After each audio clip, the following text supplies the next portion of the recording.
Your brain lies to you every time you spend money. Today, 8 blind spots quietly draining your bank account.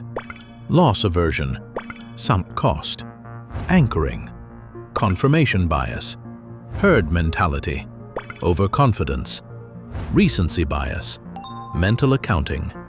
8 episodes, 1 broken brain. Let's fix it. Loss aversion. Why losing $100 hurts twice as much as winning $100 feels good. Picture a seesaw. On one side, a loss.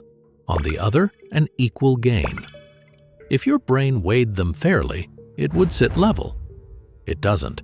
The loss side crashes down. Pain wins every time. Kahneman and Tversky measured exactly how lopsided this is. Losses hit 2.25 times harder than equivalent gains feel good. That number won a Nobel Prize. It's why you hesitate to sell a losing stock. The pain of locking in the loss outweighs the logic of cutting it. So you hold and hold, watching it bleed 20%, while the version of you that sold already is up 6 months later. The gap between those two paths isn't about the money. It's 2.25 times more painful to lose than it is pleasant to win. You don't hate losing money. You hate the feeling of losing. Know the asymmetry, and you can finally rebalance the scale. The sunk cost fallacy. Why the money you've already lost keeps you throwing good money after bad. Every dollar you've spent on something is gone. It cannot be recovered no matter what you decide next. But your brain doesn't calculate it that way. It treats the amount already spent as a reason to keep going. Like pouring coins into a bucket that's leaking from the bottom. Airlines called this the Concorde fallacy. Britain and France kept funding a supersonic jet everyone knew was losing money for decades because they'd already spent so much. The more sunk, the harder to walk away. It works the same with a $12 movie ticket. Rain outside, movie's bad. But you paid, so you stay. Meanwhile, the person who stayed home, ticket unbought, is having a better night for free. That ticket becomes a ball and chain. The money's already gone either way. Staying doesn't get it back. It just sinks you further. It's not about what you've spent. It's about what happens next. The only question that matters is, knowing what you know now, would you choose this again? Anchoring bias. The first number you see hijacks every number you see after it.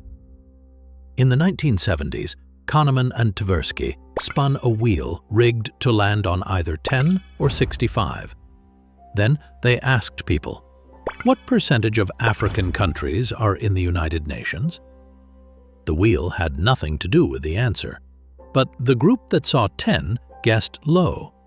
The group that saw 65 guessed high. A random number on a wheel dragged their estimates toward it. Wall Street runs on this. A stock priced at $200, now trading at $150, feels cheap, because your brain anchors to the 200. It doesn't matter if the company is worth 80. The old high is the ruler you're measuring against. Retailers weaponize it on purpose. Cross out the $200 price tag. Write $99.99 next to it. You're not evaluating the product. You're comparing it to a number someone else planted in your head 30 seconds ago. Negotiators use it too.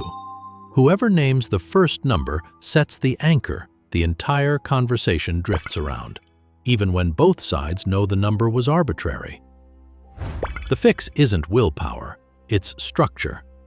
Before you look at a price, a chart, a former high, write down what you'd pay based on the thing itself, independent of any number you've already seen. The first number isn't information, it's gravity, and gravity doesn't care what the thing is actually worth. Confirmation bias. You didn't research this stock. You looked for reasons you were already right. You buy a stock. From that second on, your brain quietly switches jobs. It stops evaluating the company and starts defending your decision. Good news about it lights up. You save it, you share it, you remember it. Bad news slides right past, dismissed as noise, as a temporary dip, as the market being wrong. Psychologists call it motivated reasoning. You're not lying to yourself on purpose. Your brain genuinely believes it's being objective, while it filters every new fact through one question. Does this make me feel better about the choice I already made? It's why investors ride a stock all the way to zero, collecting bullish opinions the entire way down, while ignoring the analyst who called it 18 months earlier. They weren't stupid. They were only looking where they'd already decided to look. Social media makes it worse. Follow enough accounts that agree with your position, and you've built yourself an algorithm-powered echo chamber. Every scroll, another log thrown on a fire you started yourself. The countermove is uncomfortable on purpose. Actively search for the best argument against your own position. Not the weakest one, the strongest one. If you can't find it, you haven't looked hard enough. The market doesn't care what you believe. It only prices what's true.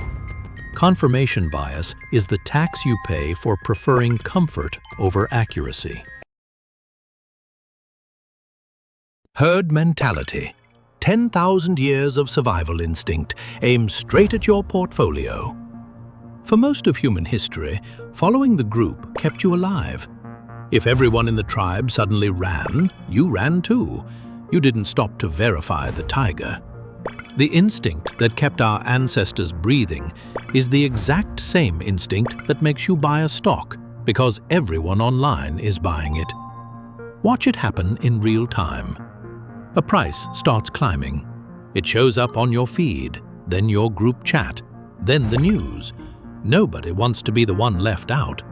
So more people buy, which pushes the price up further, which pulls in even more people. That's not investing. That's a stampede with a ticker symbol.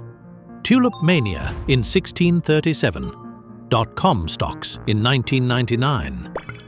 Crypto tokens with cartoon dogs on them. Different centuries, same herd, same ending. The crowd rushes in together, and the crowd gets crushed together. Because by the time everyone's already in, there's no one left to buy from you on the way out. FOMO is the modern name for it, fear of missing out. But the fear was never really about the money. It's about being the only one standing still while everyone else appears to be moving. The traders who actually win aren't smarter than the herd. They're just willing to feel foolish alone for a while. Buying when everyone's selling, selling when everyone's buying, immune to the crowd's applause and its panic both. The herd isn't wrong because it's a herd. It's wrong because by the time you can see it, you're already inside it. Overconfidence bias. 93% of drivers think they're better than average. That's mathematically impossible. And it's exactly how investors think about their own returns. Ask a room of investors to rate their own stock-picking skill against everyone else's. Most will place themselves in the top half, some in the top quarter. Nearly no one says below average, even though, by definition, half of them have to be. The problem isn't just ego. It's that skill and luck feel identical from the inside. A good year in a rising market feels like proof you're good at this. It isn't. It's proof the market went up. You can't tell the difference between skill and luck from a single winning trade. You need years of data across different conditions to know which one you actually have. Overconfident investors trade more because they trust their own judgment more. More trades means more fees, more taxes, more chances to be wrong at the worst possible moment. Studies tracking real brokerage accounts found the most active traders posted the worst returns, not despite their confidence, but because of it. It gets worse with expertise. The more someone knows about a subject, the more precisely wrong they tend to be about their own certainty. Because expertise builds a detailed story, and a detailed story feels true even when it isn't. The fix is almost embarrassingly simple. Write down your prediction and the confidence level before you know the outcome. Check it later. Most people discover their 90% confidence was right, maybe 60% of the time. The market has no idea how confident you feel. It only cares whether you were right, and confidence was never proof of that. Recency bias. Your brain thinks the last 3 months are the whole story. Ask an investor in a bull market how stocks perform, and they'll describe a machine that only goes up. Ask the same question after a crash, and they'll describe a minefield. The market didn't change its long-term character. Their memory just got overwritten by whatever happened most recently. This is why people pile into an asset after it's already had its best run, chasing last year's winner right as it runs out of steam, and dump a decent investment right after its worst month at the exact moment it's cheapest. Recent performance feels like the most relevant data. It's usually the least. 2008 convinced a generation that stocks were dangerous, right as the greatest bull market in history was about to begin underneath them. 2021 convinced another generation that speculative assets only go up, right before most of them fell 80% or more. Fund managers see this play out every quarter. Chase the fund with the best trailing 12 months, and you're statistically more likely to be buying right before it reverts to the mean. Because a hot streak often means a strategy has already run out of room, not that it's about to keep compounding. The fix is zooming out on purpose. Not the last 3 months, the last 30 years. What actually happened across full cycles, booms, crashes, and the long, flat stretches in between, is a far better guide than whatever happened to be on your screen this week. The market has a 100-year memory. Don't let it make your decisions with 100 day one. Mental accounting. In your head, $1 isn't $1, and that's costing you real money. Economist Richard Thaler proved something strange.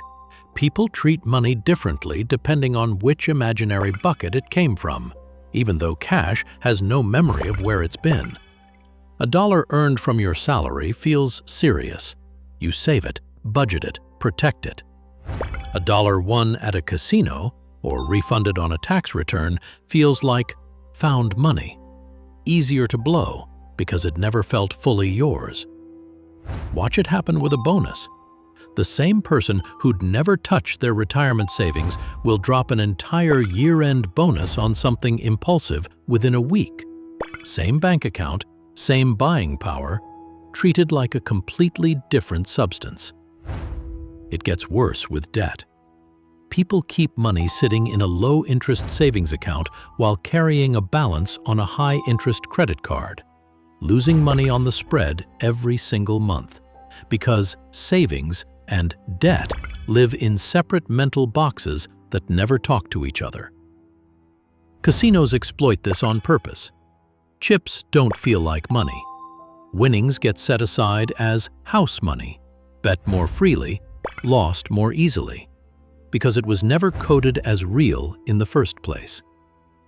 The fix is brutally simple. Every dollar you have is fungible. It doesn't matter if it came from a paycheck, a gift, a bonus, or a bet you won. Money in one account can always cancel money owed in another. The labels are a story your brain tells, not a rule the bank follows. There's no such thing as house money. There's only your money and what you do with it next.